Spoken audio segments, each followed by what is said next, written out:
Alright, Diablo players, super exciting news today. Brand new Ultimate Mega Boss coming to the game, and we're getting brand new Chaos unique items and Chaos Rifts, and on top of that, of course, we expected to see some powers, but did you guys expect to hear about the Paladin? Probably not. So let's go ahead and hop right into it. So for starters, we're going to be talking about Season 10 first, and then we'll talk about Season 11 / the Paladin in a moment here.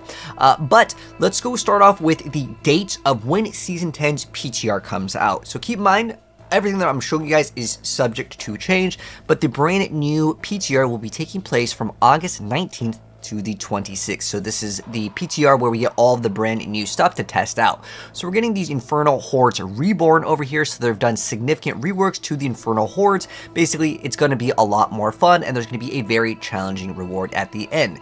So it talks about the Fell Council, and there's going to be a brand new Mega Boss. And the Mega Boss, well, you're going to have to reach a certain amount of like points to get to the boss. So if you guys remember, like, you collect Aether, you have to spend a certain amount. They didn't specify it, but I'll kind of briefly go over it. So basically, there's new chaos monsters that are going to be coming out. So that's like the new thing. There's these chaos waves over here, and then if you can defeat enough of them, so instead of fighting the Fell Council, you fight Bartok, the Warlord of Blood. So that's the brand new super ultimate mega boss, and he should be dropping the new items. So there's an incentive for you to, of course, do the new content here.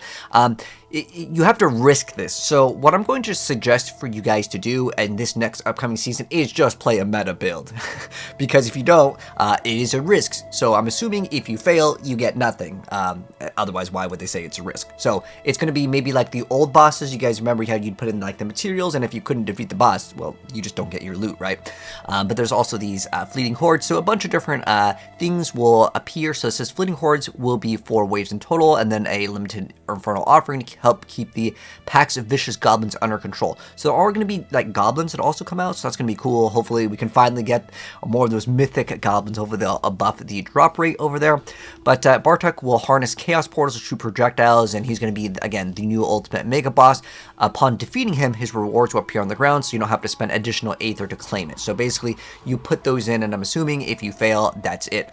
So how it works, though, if you are in a group, each member has to spend their Aether to fight Bartok over here. So I'm guessing you all have the same amount of Aether, though. I don't think that they would give you extra, but of course we get new chaos like armors, I guess, or kind of like weapons and utility here because it converts it. So to kind of explain the newer items that we're getting, how the new chaos uniques work are basically the same items, but you can get the numbers to be inflated. I don't know how high they go, but you can see they've converted Banished Sword's Talisman from an amulet into the gloves department. So this is pretty big for a lot of builds.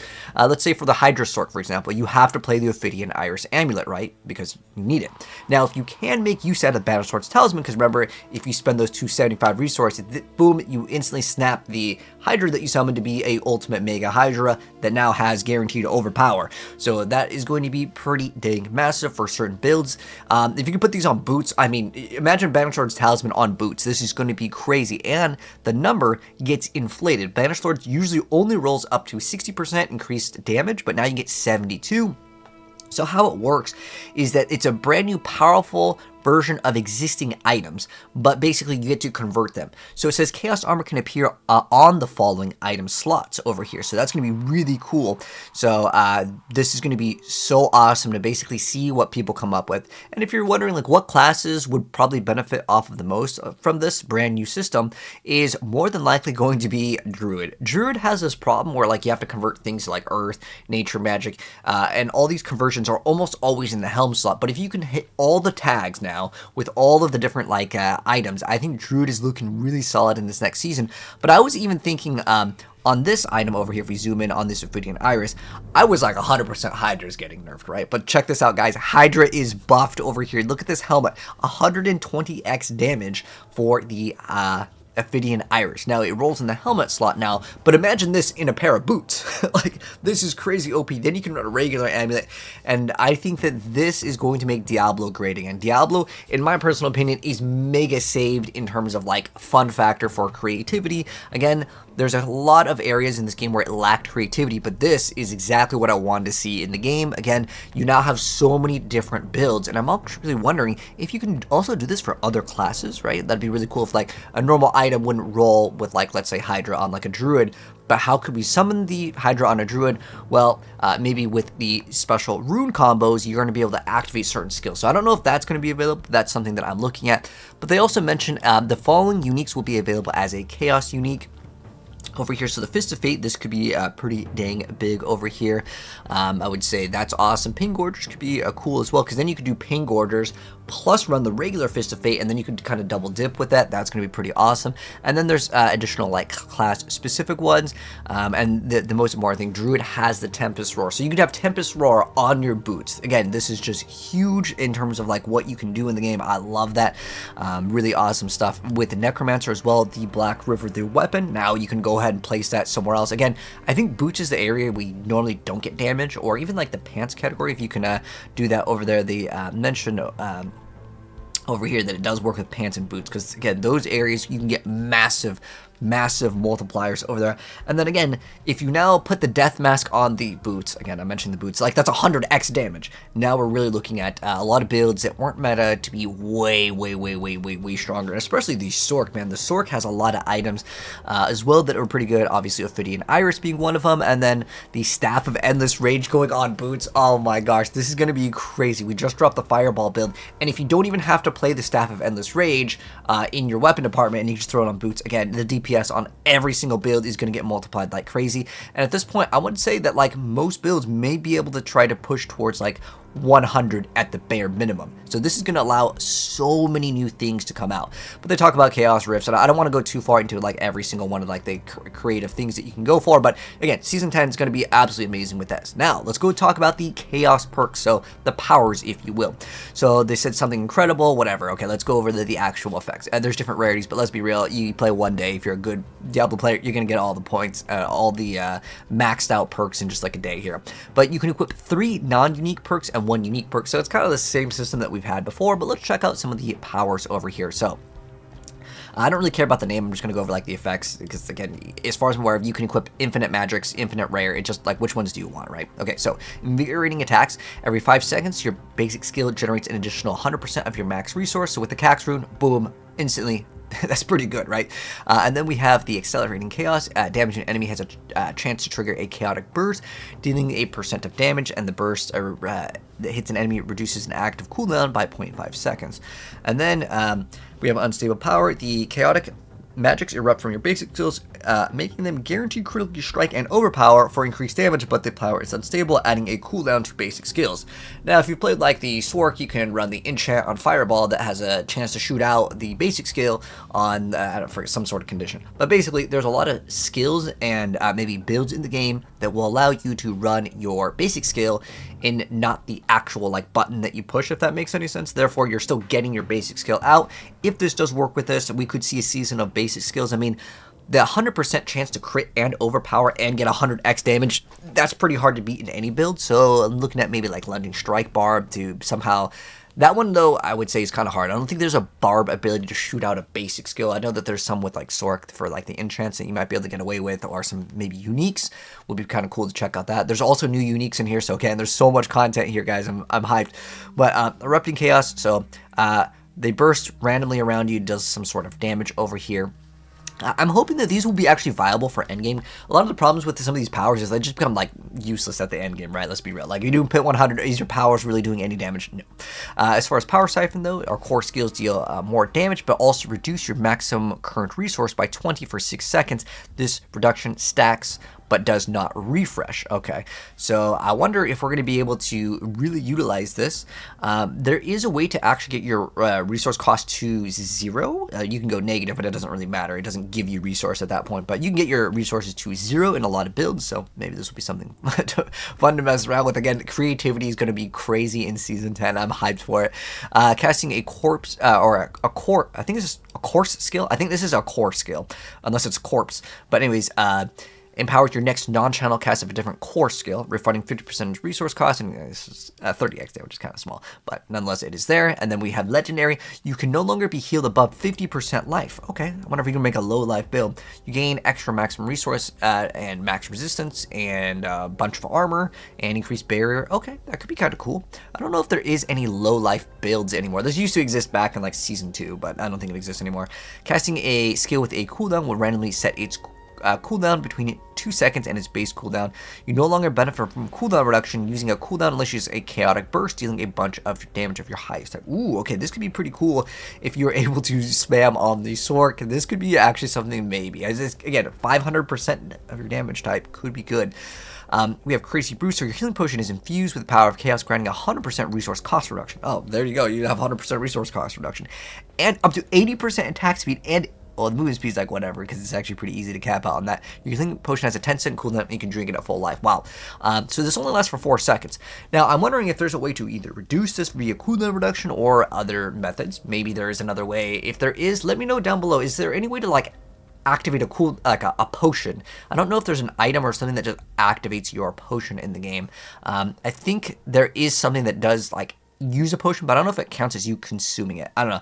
There is something that lets you like use a potion. I forgot if it's like based on lucky hit chance, but I think there is. Someone let me know what's that item.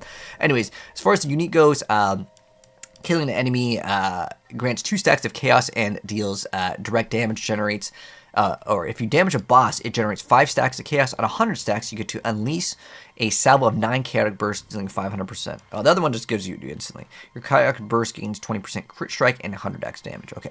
Brawn over brains gains the following. So you gain, what, 200% maximum life. Wow.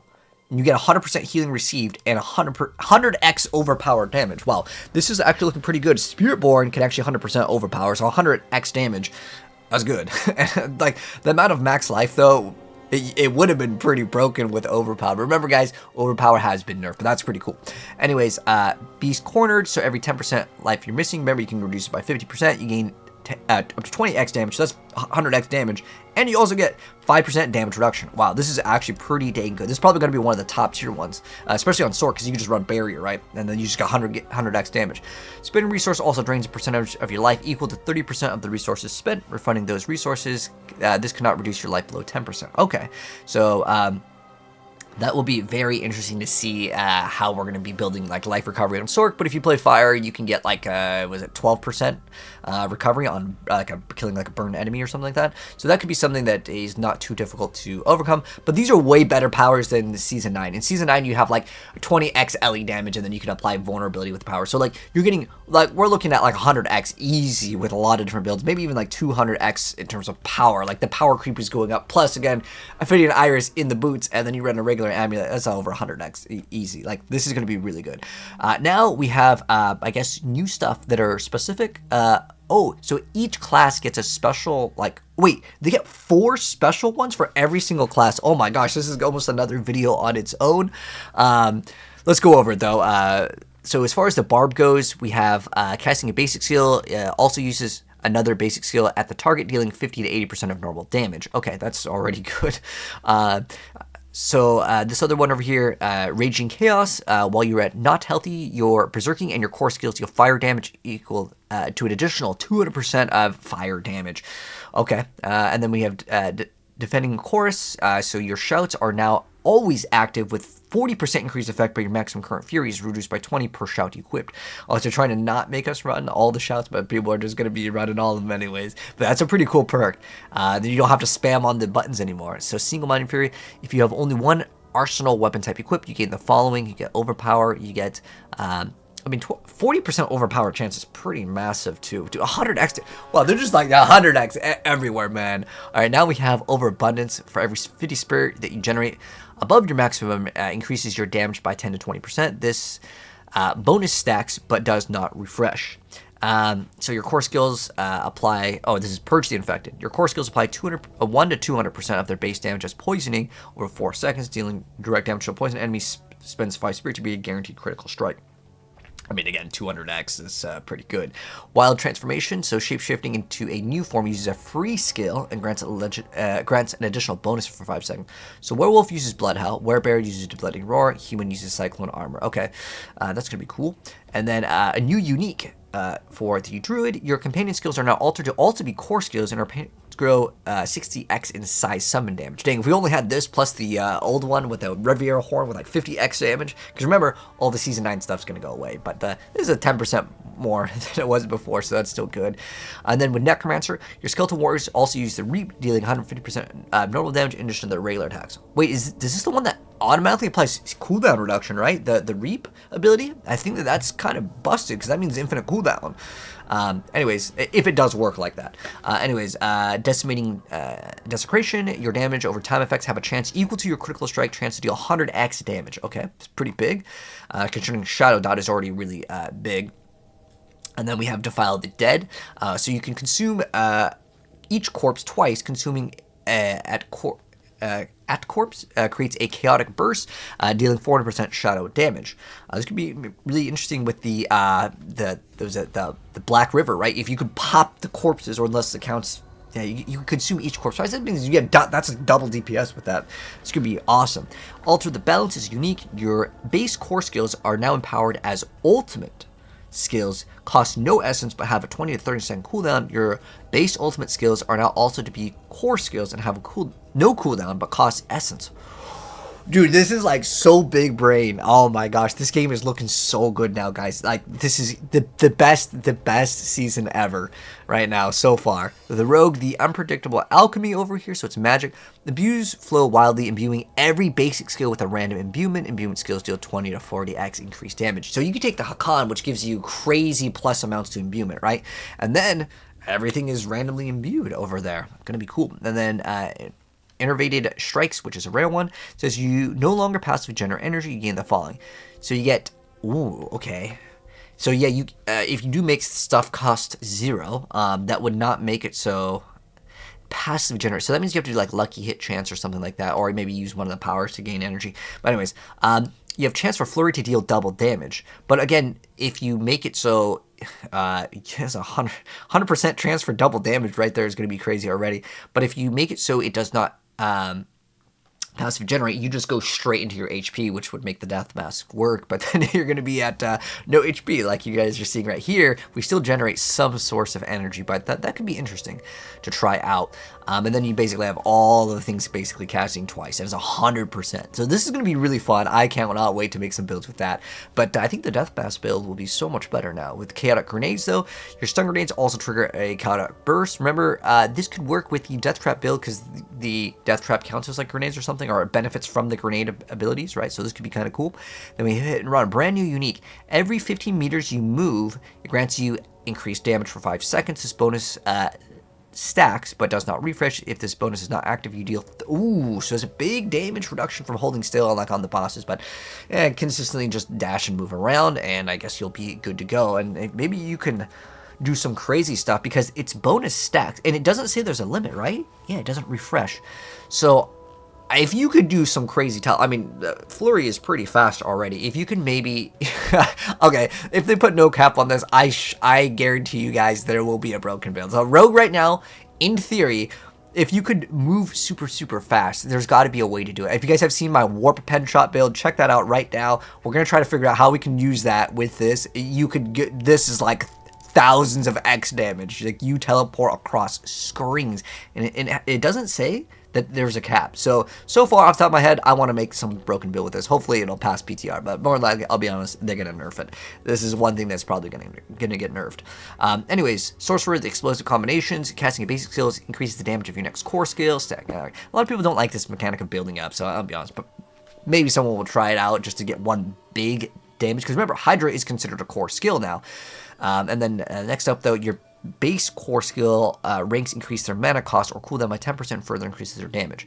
So we have Mana Fuse Conjurations. Your conjurations are empowered to deal 30x increased damage, but each one drains 5 mana per second. Okay, so you can't get max mana for Cax unless you get like a lucky hit proc chance, and then it drains everything. Could be interesting, though. So these ones do different things, though. Okay, so Ice Blades attack in a burst area around the target. Lightning Spears has a 10% chance to spawn a static ball lightning. Familiar leaves behind a ground after its attack. Hydra periodically creates firewalls towards the target. So basically, the dot build, as far as I'm aware of right now, the dot build in the Hydra is the #1 rank. And then now it's just going to make it even better. And you guys already saw Affinity Iris had 120x. I would have swore on my mama that the thing is getting nerfed. But dude, the Hydra is buffed, and then now it's buffed even higher over here. Because again, you get, I think, 25x per like the if the enemy takes like a firewall damage.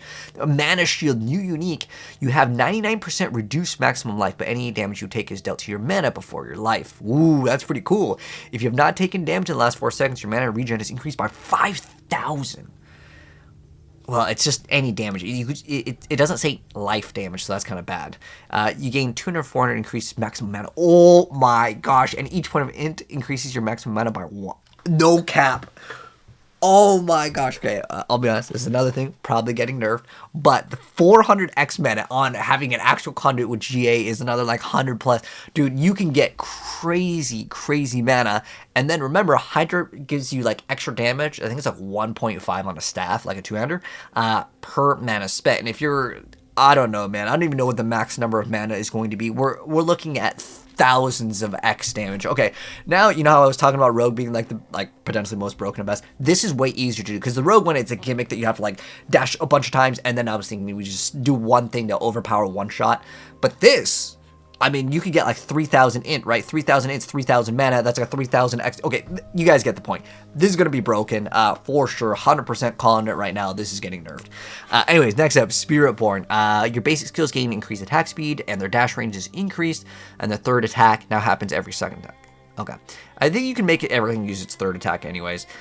So the combination strikes your base core skills hit additional times in a larger area, does increase damage, and has a 10% cooldown. Your basic's third attack resets the cooldown of your core skills.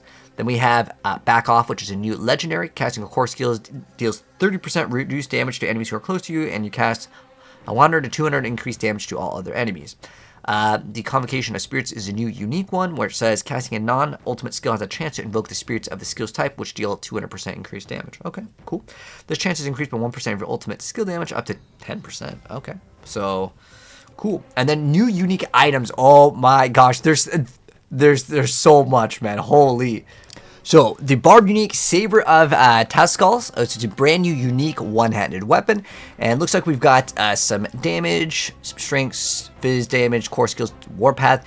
You gain 3 to 5% increased damage for each damaging skill you have equipped, an additional 10x for 15 seconds when each of those skills used. Oh, it wants you to use like everything. Okay, that's going to be interesting. And then the brand new Druid unique is going to be the Kilt of Blackwing, which are pants, which gives us some life, some ravens, raven cooldown, chance for ravens to deal double damage here.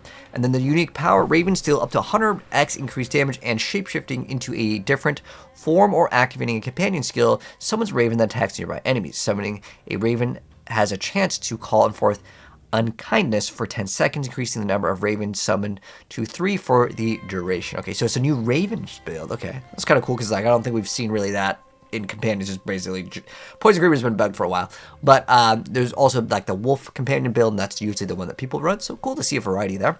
Then with the Necromancer, we have a brand new unique focus, so an offhand over here. So we have some int, max life, basic attack speed, and chance for basic skills to do double damage. And then it says your basic skills are empowered. Damaging an enemy with a basic skill causes them to take up to 30x increased damage from your other basic skills for 10 seconds. Reap attacks 10% faster. Decompose now spawns a corpse every 0.5 seconds. Hemorrhage triggers an additional burst on the initial target. And then Bone Splinters now pierce through enemies. Cool. This is going to be good for the basic build. Brand new. Oh, finally we get a unique for the Rogue with a two-handed crossbow. So we get some vulnerable, we get some marksman, we get some ranks to exploit, some chance for marksman skills to cast twice, and some vulnerable damage. Basically, you want a GA on this. And then unique power, basic and core skills that use this weapon now reload. Reload skills gain up to 300x increased damage, and every second reload skill gains twice this bonus. Oh, okay, that's going to be interesting. So maybe you could utilize some sort of a build with like combo points, because that is something where like you use a skill and then you have to ramp it up, and then you get a 300x big multiplier over there. Kind of cool. And there's a new keyword with reload, so skills with reload have a slight delay in which they cannot be casted again. Their damage and reload speed now benefit from 50% of your attack speed bonus. Okay, so it's actually probably the easiest to max out attack speed on the Rogue, but yeah, that's going to be cool, and we'll test this out.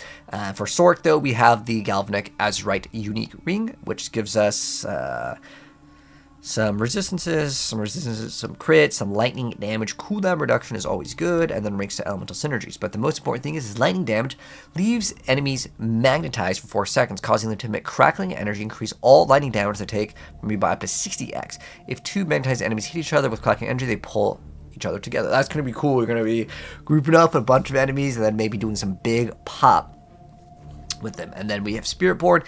They get some gloves. We have attack speed, vulnerable, ultimate cooldown reduction, and some gorilla skill rings.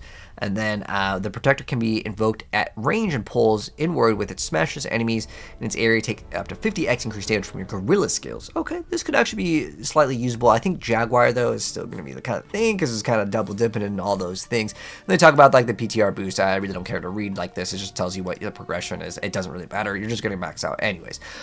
So I think this is it for the PTR in terms of what we need. Okay, we don't need to learn how to install it. This is not a guide for it, but maybe we'll drop one later. All right, so let's talk about Mr. Paladin now. So what's the info on the Paladin? Well, it's already been data mined, boys, so this isn't just like a speculation over here. This is the actual files. This is what it is there's these people called data miners that kind of sniff out packets when they release patches, and they have the actual file name, which is Diablo for Vendor 3, which is Fenris, and then it says 2.5x Paladin 6, a bunch of numbers. Maybe like it's like the version of like the game, more likely is this, and this is like this is the patch game, and this is probably like the Paladin, like, you know, update code. But the most important thing is that we kind of have a date for the Paladin or the build here. So it says every single season vendor builds are updated. Season 10 is going to be patch 2.4, and then since season 9 is patch 2.3. So in season 11, that's where we are seeing 2.5 Paladin. So what I'm thinking is, this could be, guys, and I'm not confirming it. I'm not giving you guys any secret info, okay? I'm not breaking NDA. I'm just reading what was leaked here, okay? So if we look at this realistically, a lot of video games, especially expansion packs, for a lot of games, they release in March. So a realistic window for the Paladin could be next year in March. Fingers crossed that is the Paladin release date. I mean, if it's earlier, even cooler, but I'm thinking that that could be a date to lock in, or maybe towards like November, as we aren't getting the next season until September. So if we, you know, think about it, maybe in the earlier stages, because remember, we're getting season 10 in September, and then if that rolls to maybe like December, yeah, I'm thinking that like March could be a realistic like date, maybe February, I don't know, but that could be when the next season is coming out for season 11, and that is going to be 2.5. 2.5 is 2.5, which is the Paladin. Hopefully these numbers kind of make some sense over here. Keep in mind, this is just a leak, but I know that people have been asking about the Paladin for a very long time. We already know that there's going to be a new expansion coming out in 2026. We do not know what the new class is yet, but a lot of people speculate it is going to be a shield-based class, as there's only one class that uses the shield in the current state of the game, and there's also speculation that it could be the Valkyrie. If you guys want to comment down below what you think the new class is, or are they just trolling everyone? Are they going to update the game files to have 2.5 Paladin and not have a Paladin? Technically, there is a Paladin in Diablo 4, but there's also an item for the Paladin, but it's not a playable character. So if that is an update to that questline, that would be the craziest troll ever. But nonetheless, the Paladin is basically leaked over here in terms of the file name. So I would say there's a very high chance. But anyways, I'm still hyped up about this more than anything. At the end of the day, this is going to be awesome to have all of these new chaos powers, and there's a new boss to defeat. And again, I'm mostly excited about the creativity, because I feel like Diablo's kind of been in a state where you really got to be playing the meta. And even though most of the meta stuff will be probably pretty strong as well, because you do want to defeat the boss, because if you don't defeat the boss, well, you're not getting the brand new like chaos stuff. But take a meta build in, and I'll give you guys some of the top tier builds. I'm gonna assume right now Hydra is gonna be so OP. It's the best. It's just gonna be even better. We're gonna be updating some more Hydra stuff very soon. But anyways, long video. Hopefully you guys enjoyed. If you made it all the way, appreciate it, man. If you're new here, hit subscribe or follow, turn on the bell, whatever, and I'll see you guys in the next video. If you guys want to see gameplay of Season 10 and the Paladin Kappa, very soon. Anyways, I'll take care. I'll see you in the next video.